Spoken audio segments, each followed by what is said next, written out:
कल्पना कीजिए एक ऐसी अजीबोगरीब स्थिति की जहां एक इंसान भरपूर खाना खा रहा है। हाँ। उसका पेट पूरी तरह से भरा हुआ है, लेकिन फिर भी कुछ ही हफ्तों में उसके मसूड़ों से दांत अपने आप टूटकर गिरने लगते हैं। बाप रे, ये तो बहुत डरावना है। बिल्कुल।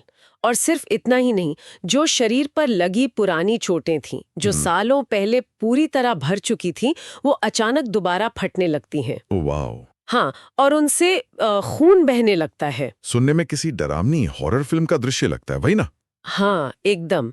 लेकिन ये जानकर हैरानी होती है कि सदियों पहले लंबी समुद्री यात्राएं करने वाले नाविकों के साथ बिल्कुल ऐसा ही होता था। हाँ। और इस भयानक तबाही का कारण कोई रहस्यमयी श्राप नहीं था, बिल्कुल नहीं। बल्कि उनके शरीर से गायब एक बहुत ही सूक्ष्म, लगभग अदृश्य रसायन था। सही कहा। और आज हम शरीर के भीतर काम करने वाले उन्हीं अदृश्य रसायनों की दुनिया में एक बहुत ही गहरी चर्चा करने वाले हैं।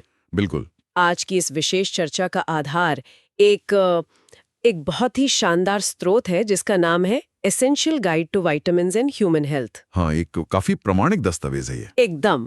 और आज हमारा मिशन यह है कि हम इस सामग्री का एक पंक्ति दर पंक्ति यानी लाइन बाय लाइन एक बेहतरीन ऑडियो अवलोकन तैयार करें। हाँ, ताकि जो सुनने वाले लोग हैं उन्हें विटामिनों की इस जटिल दुनिया और उनके काम करने के तरीके बिना किसी भ्रम के समझ आ जाएं। वही तो। और जब हम इस पर बात करते हैं तो मुझे लगता है कि शुरुआत में ही एक बहुत बड़ा सवाल आता है कि ये विटामिन आखिर है क्या? देखिए, अगर हम इस आधार स्रोत की माने तो विटामिन हमारे शरीर के लिए माइक्रोन्यूट्रिएंट्स यानी सूक्ष्म पोषक तत्व हैं। हाँ, और स्रोत एक बहुत ही आश्चर्यजनक तथ्य पर जोर देता है। वो क्या?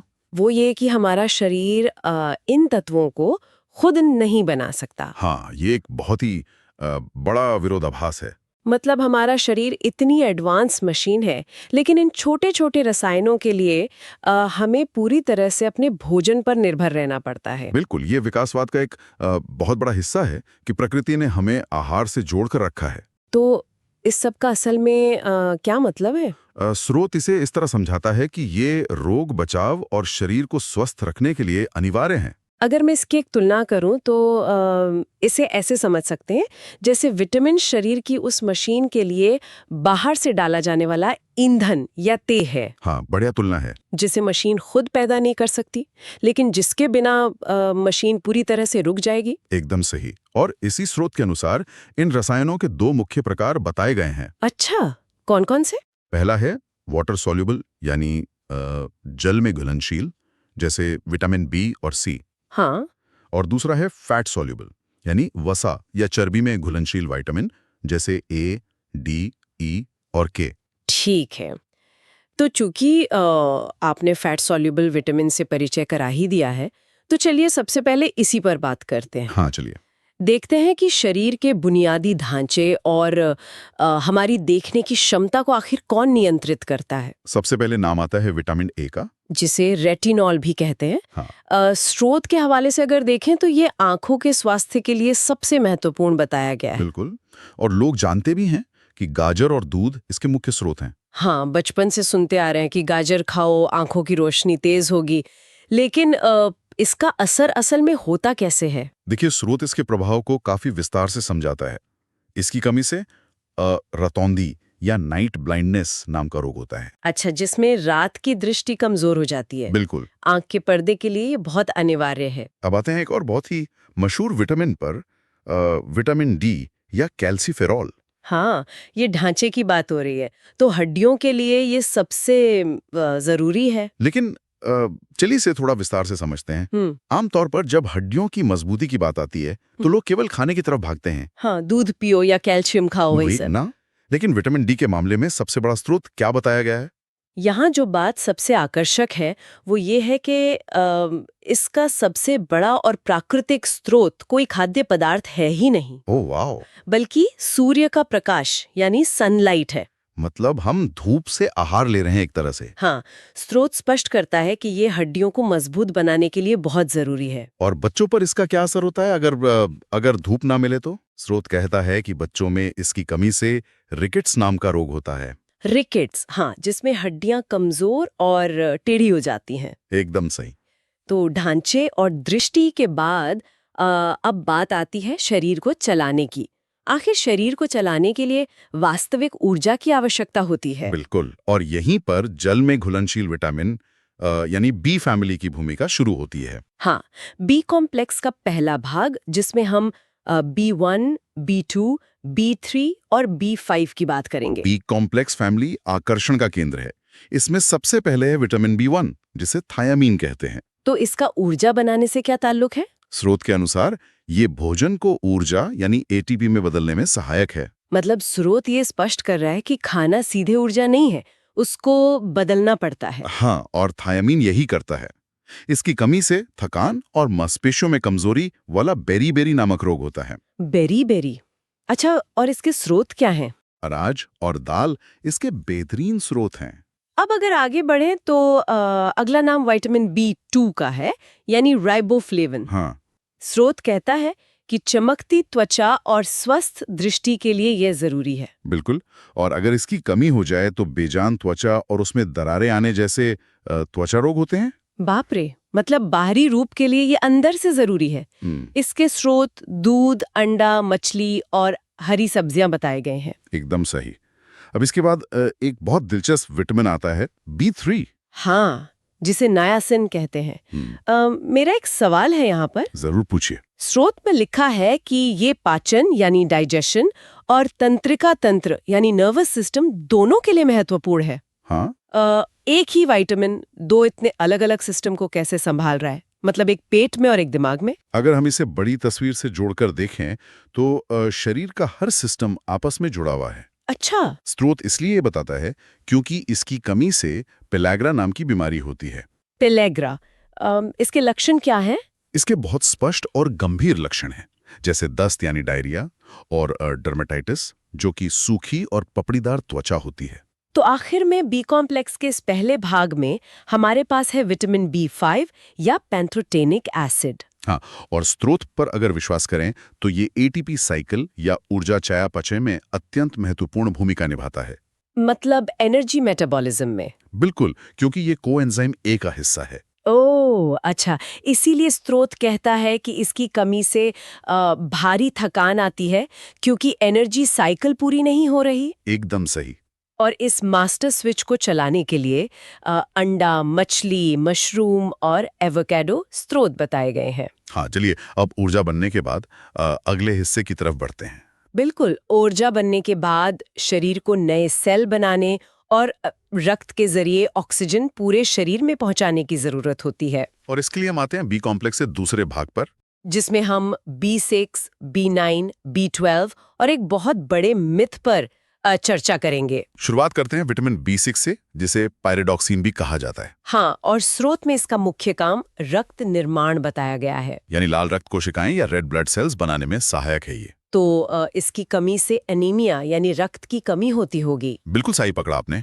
और इसके लिए केला, मछली और चिकन खाना चाहिए। उसके बाद आता है विटामिन B9 यानी फोलिक एसिड। ये बहुत खास है।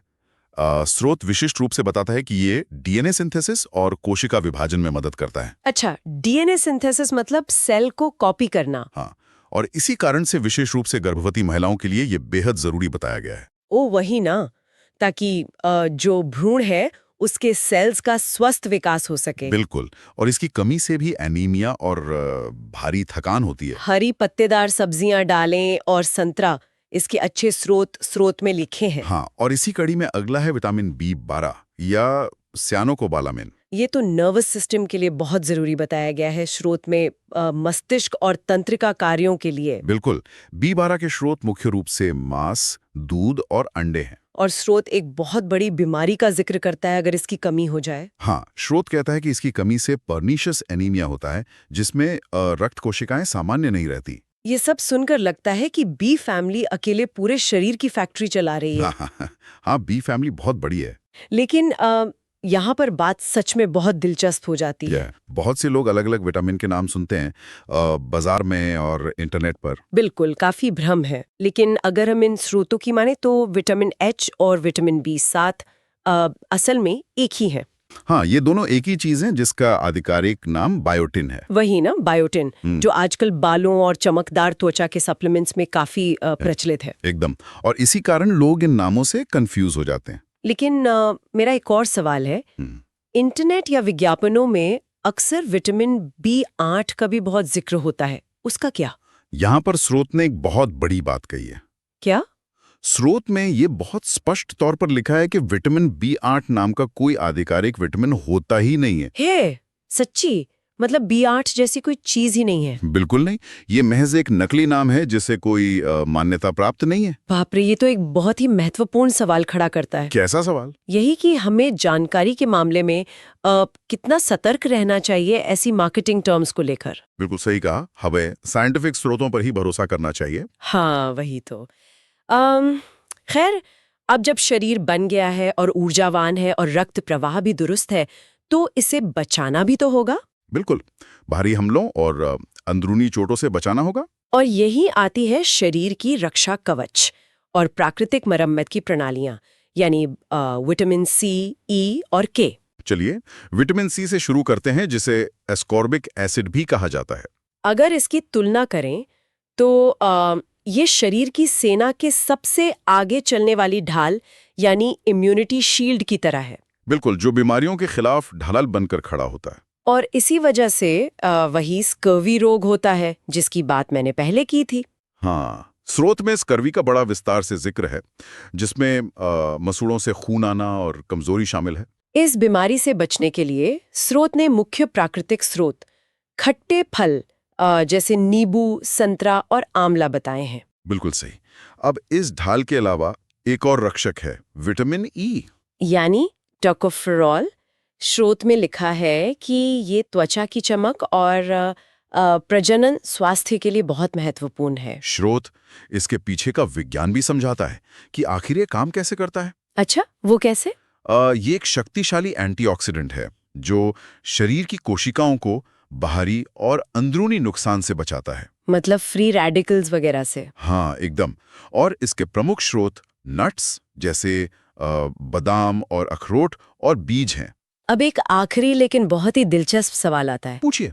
जब हमें चोट लगती है और खून बहने लगता है, तो वो अपने आप कैसे रुक जाता है? यहीं पर विटामिन के का सबसे मुख्य काम आता है, जिसे फिलोक्विनोन कहते हैं। बिल्कुल।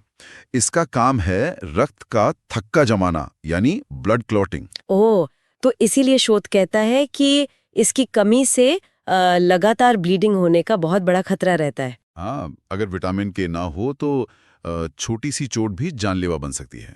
और इसका मुख्य स्रोत क्या बताया गया है? इसका मुख्य स्रोत हरी पत्तेदार सब्जियां हैं जो इसकी भरपाई करती हैं। सोचिए जरा, हरी सब्जियां हमारी जान बचा रही हैं एक तरह से। हाँ, वही तो, प्रकृति ने सब कुछ सोच समझकर बनाया है। तो आज के इस पंक्ति दर पंक्ति विश्लेषण से ये बिल्कुल साफ हो गया है कि विटामिन आखिर हैं क्या। बिल्कुल साफ है। विटामिन केवल दवा की दुकानों में मिलने वाली गोलियां नहीं है। सही कहा। ये हमारे शरीर की हर छोटी बड़ी प्रक्रिया के लिए बेहद अनिवार्य प्राकृतिक रसायन है। हाँ, मतलब DNA के निर्माण से लेकर खून का थक्का जमने तक हर जगह इनकी भूमिका है। बिल्कुल।